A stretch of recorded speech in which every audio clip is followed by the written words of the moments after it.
안녕하세요. 6월 9일 금요일 마이드라에 오신 여러분들을 환영하고 축복합니다.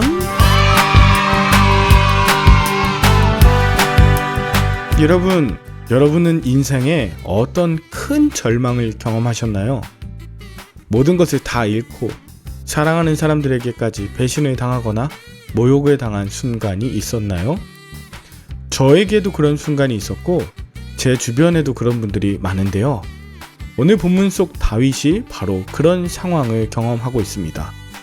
그런 인생의 순간을 만났을 때 그 밑바닥을 치고 올라오게 만드는 요인이 무엇인지 오늘의 마이드라를 통해서 함께 살펴보길 원해요. 그럼 오늘의 마이드라를 힘차게 시작해 보도록 하겠습니다. 자, 출발!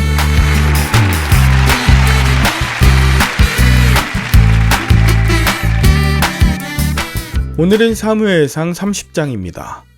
어제 블레셋이 이스라엘과 전쟁하기 위해 군대를 소집할 때 아기스를 따라서 다윗도 전쟁터에 불려갔죠. 그런데 그곳에 있던 블레셋의 다른 방백들로 인해 전쟁에 참여하지 못하게 되었어요. 이에 아기스는 매우 유감스러워하면서 다윗에게 상당히 미안해합니다. 그러나 이건 장차 이스라엘의 왕이 될 다윗의 입장에서는 너무나 다행스러운 일이었고 또 하나님이 보이지 않는 손길로 도와주신 것으로 고백할 수 있어요. 이제 이스라엘과 전쟁을 하지 않게 된 다윗은 군사를 이끌고 자신의 거주지인 시글락으로 돌아오게 됩니다. 1절에 보면 아벡과 시글락의 거리는 대략 사흘길이었는데요. 다윗이 아벡에 갔던 사이 그리고 돌아오는 약 일주일간의 시간 동안에 아말렉 사람들이 유다 남방과 시글락에 쳐들어와 노략을 했던 것입니다. 다윗과 그의 군사들은 이런 사실을 모른 채 그저 이스라엘과 전쟁하지 않아도 되는 것에 대한 안도감을 갖고 시글락으로 돌아왔을 때 이 사실을 확인한 후에 엄청 놀랐겠죠. 특히 아말렉은 시글락을 불사르고 그곳에 있는 모든 여인들을 다 사로잡아 갔습니다. 이것은 지난 27장에 다윗이 아말렉에 쳐들어가 그들을 모두 죽이고 가축들을 노략했던 것에 대한 보복으로 볼 수 있는데요. 2절에 보면 젊거나 늙은 여자들, 또 3절에 그들의 아내와 자녀들이라고 하는 표현들을 통해 백성들의 아내, 자식뿐 아니라 4절에 다윗의 아내들인 아히노암과 아비가일도 사로잡혀가 너무나 힘겹고 슬픈 시간을 보냈다는 걸 알 수 있죠. 하지만 현실에 대한 백성들의 상실감과 분노가 얼마나 컸는지 생사고락을 함께했던 600명의 군사들 중에 몇은 다윗을 돌로 치자고 말할 정도였습니다. 백성들과 함께 울며 망연자실하던 다윗은 백성들이 자신을 죽이려고 달려드는 고함 소리에 정신을 차리게 됩니다. 그리고 백성들을 마주해 상대하는 것이 아니라 지금까지 도와주시고 조금 전에도 도와주셨던 여호와 하나님만 의지하며 다시 용기를 얻게 되죠. 그렇습니다. 우리가 위기를 만났을 때 울며 한탄만 하면서 무기력하게 있거나 내 주변에 있는 사람과 감정적인 싸움을 하는 것이 아니라 살아계시며 응답하시는 하나님께 나아가는 것, 이것이 가장 중요한 것을 깨닫게 됩니다. 백성들의 고함 소리에 정신을 차린 다윗은 이제 자신과 함께 있는 제사장 아비아달에게 에봇을 가져오라고 하여 여호와께 아말렉 군대를 따라가야 하는지 묻습니다. 이에 여호와께서는 아말렉을 쫓아가라고 명령하시고 또 그들을 따라잡을 뿐 아니라 빼앗긴 모든 것들을 다 되찾을 것이라고 약속하시죠. 이것은 단순한 전쟁이 아닌 바로 하나님의 거룩한 전쟁이 되게 하시는 것이었어요. 하나님의 약속을 받은 다윗은 군사들을 이끌고 이제 부솔 시내에 이릅니다. 여기서 다윗은 군사를 두 부대로 나누는데 너무 지쳐서 계속 행군하기 어려웠던 200명의 군사는 부솔 시내에 남기고 남은 400명만 추려서 계속 아말렉을 추격해 갑니다. 솔직히 다윗조차 아벡에서부터 시글락까지 이미 3일간을 쉬지 않고 걸어온 직후였기 때문에 체력적으로 매우 힘들었을 텐데요.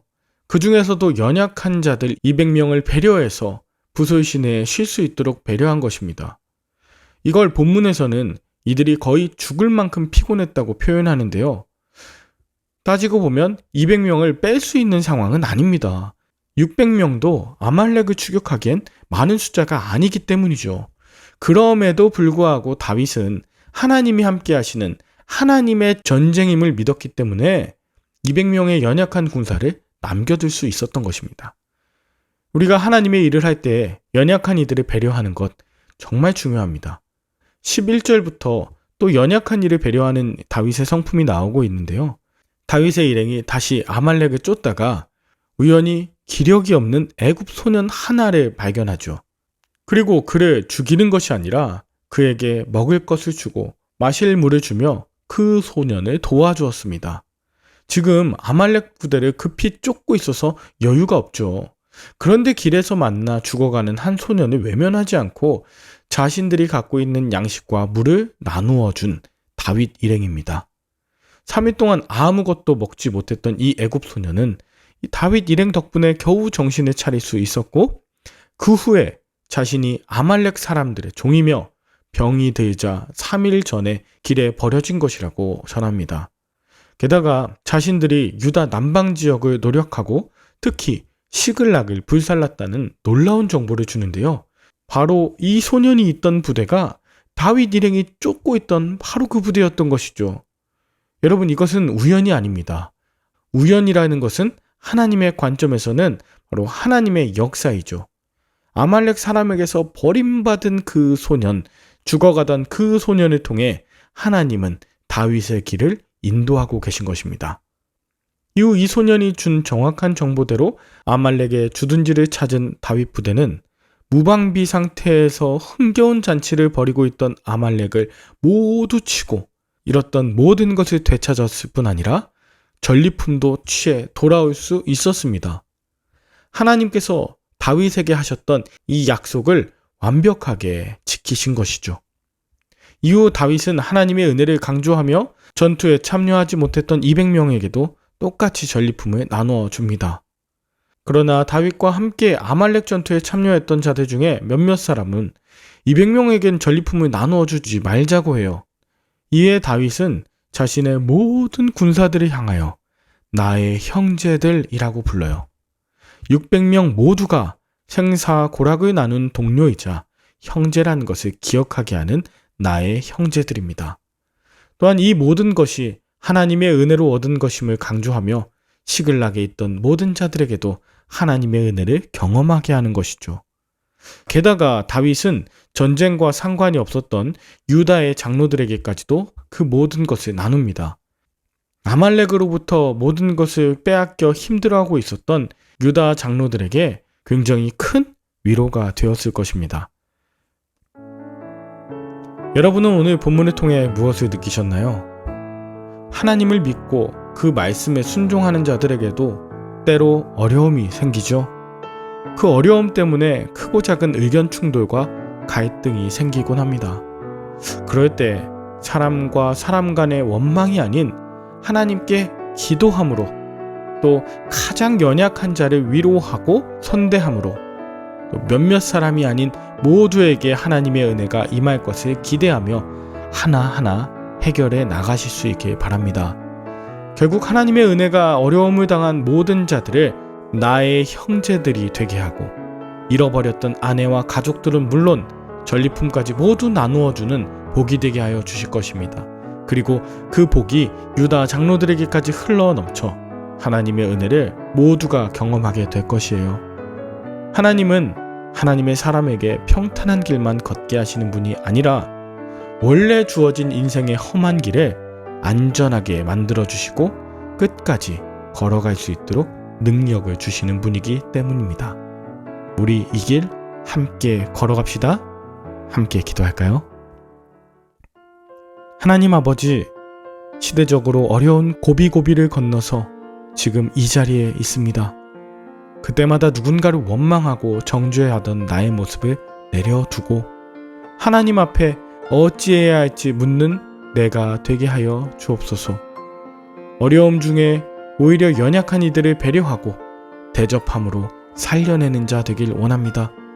작고 연약한 자를 통하여 역사하시는 하나님을 찬양하게 하시고 우리도 우리 앞에 마주한 수많은 어려움들과 간증들이 은혜로운 찬양되게 하여 주옵소서. 이 복음을 누리지 못하고 아직도 슬픔에 있는 유다 백성들이 있다면 다윗처럼 나누며 위로와 소망을 전하게 하여 주옵소서. 예수님의 이름으로 기도 올리옵나이다. 아멘. 주말엔 섬기시는 교회에서 은혜 많이 받으시고요. 저는 다음 주 월요일에 다시 찾아뵙도록 하겠습니다. 샬롬.